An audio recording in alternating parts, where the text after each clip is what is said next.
Okay, hindi gabay na makikila ito magkauban na itong hipis ka pulisyan sa Dagmes sa Tagum, Police Lieutenant Colonel Marlo Dicillas, labot sa pagsugod sa election period and American bond atong mga update. Sir, good morning, may gantaw. Mayong adlaw kanimo Sir Manny sa mga tigpaminaw.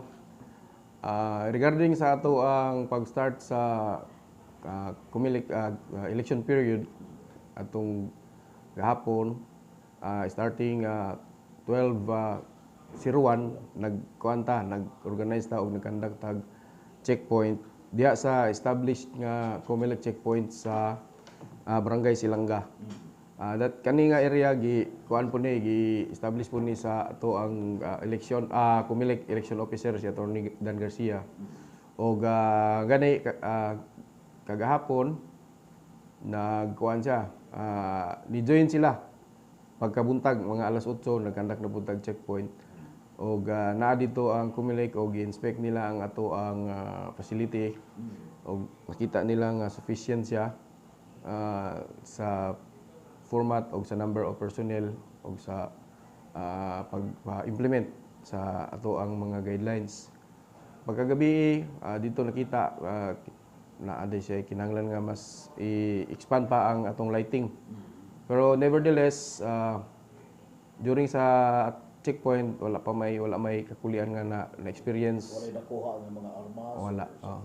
Wala yung mga nakuha nga armas. Tanan nga ng labay nga na inspect sa ato ang personnel.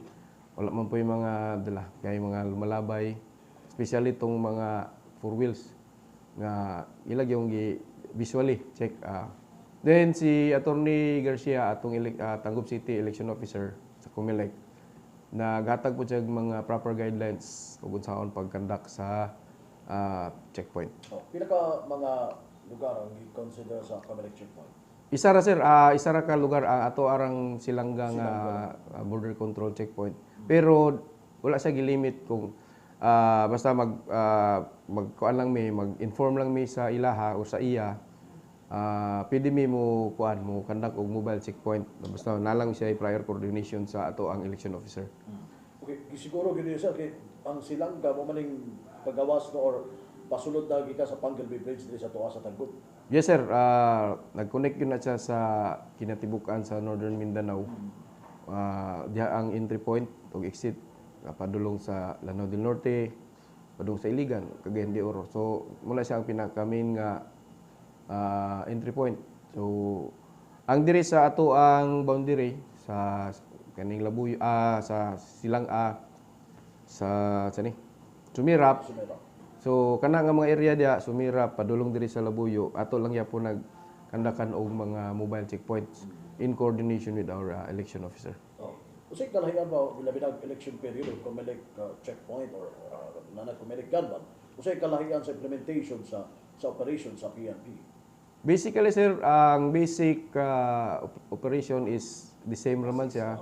Mas na-focus lang ta sa gun control. Although ang atong pamaagi is same ra gyapon visually with courtesy dapat led by an officer ang ato ang checkpoint.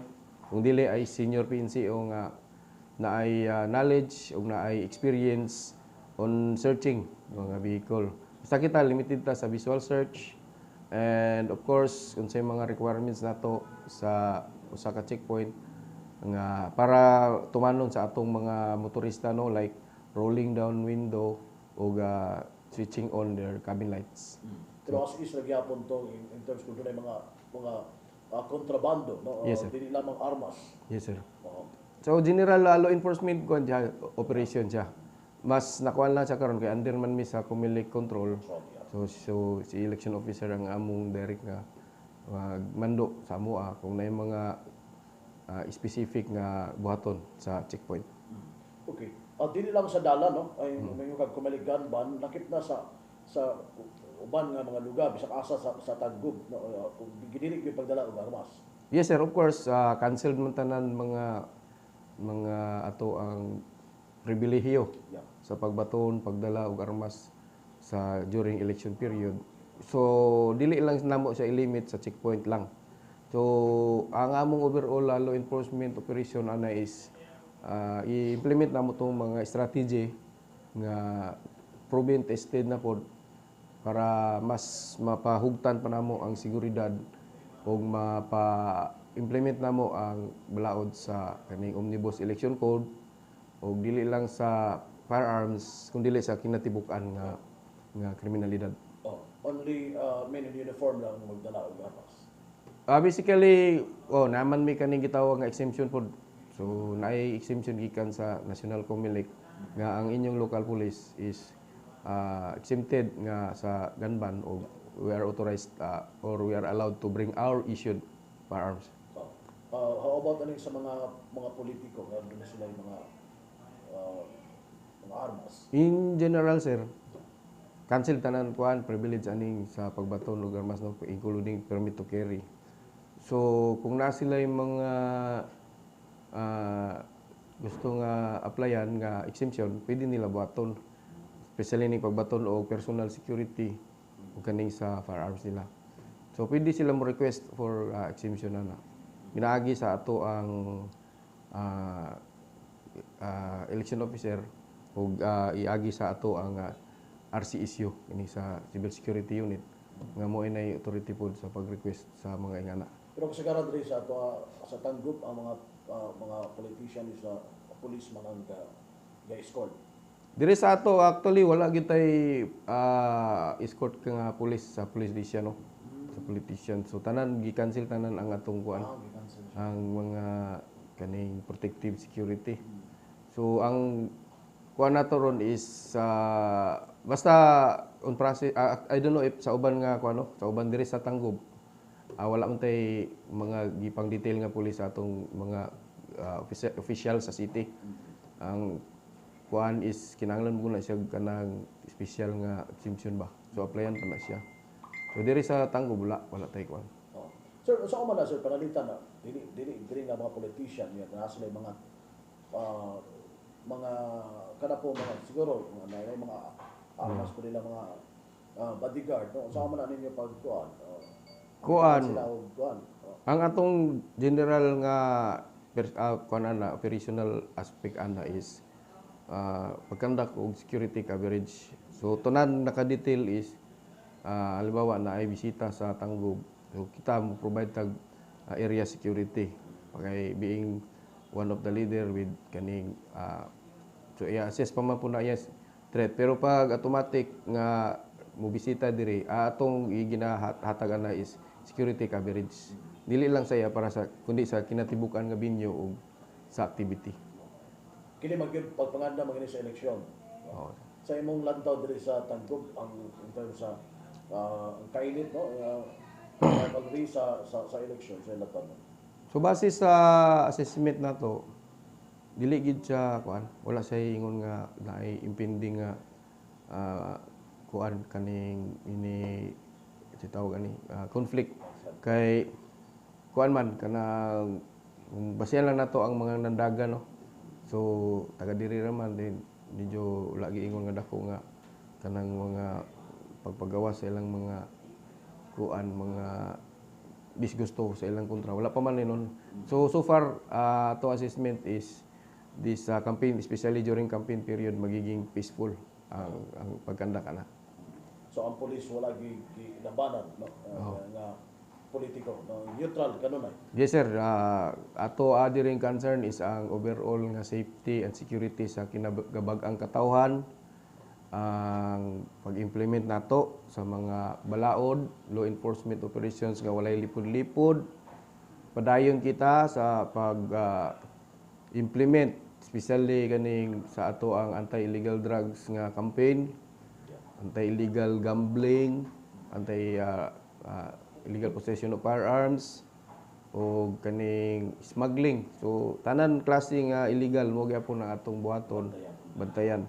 And kung natay mga mai-prepare nga planned nga police operations, same ra gyapon. So kana siya para sa overall peace and order maintenance diri sa City of Tanggob. Okay. Siguro sa mo ipaabot siguro nga tips no ana sa mga katawhan nga dunay mga checkpoint, common checkpoint kay gayon. And unsay mga buhaton nila?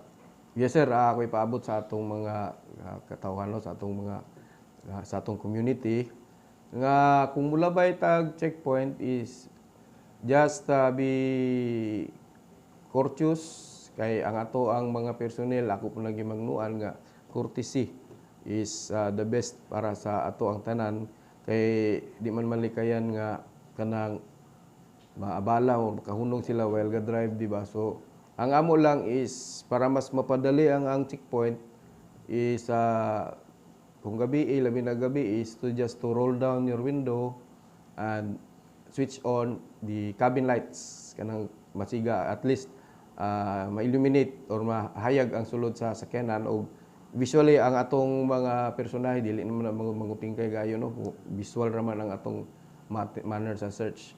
So kana lang and be kani cooperative ang hangyo ko nga mo kooperar sila kay kani para raman gini sa kaayuhan nato tanan diri sa especially diri sa city of Tangub. Labi na sa mga katawhan, kung doon na sila makitaan nga magdadaog armas, no? Pwede sila mo report. Yes sir.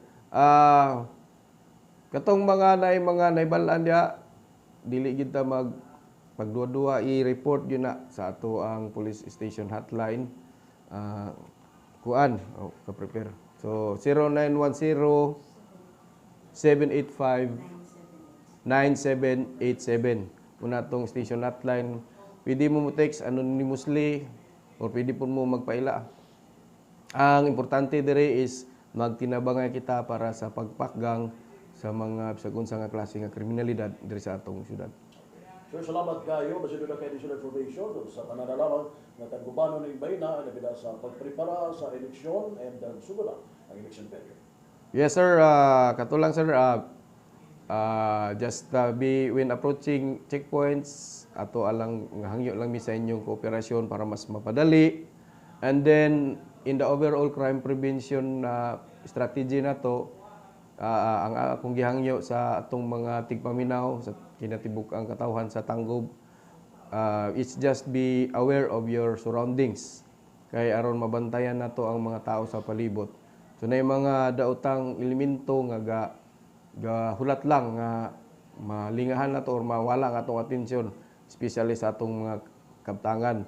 So the best there is kuan gyud kanang overall awareness sa self o sa surroundings sa mga palibot. Kana lang og may buntag sa atong tanan. At ito ba na itong ipis kapulisan sa Repesa Tangub, si Police Lieutenant Colonel Marlo Mesias sa Tangub City Police Station.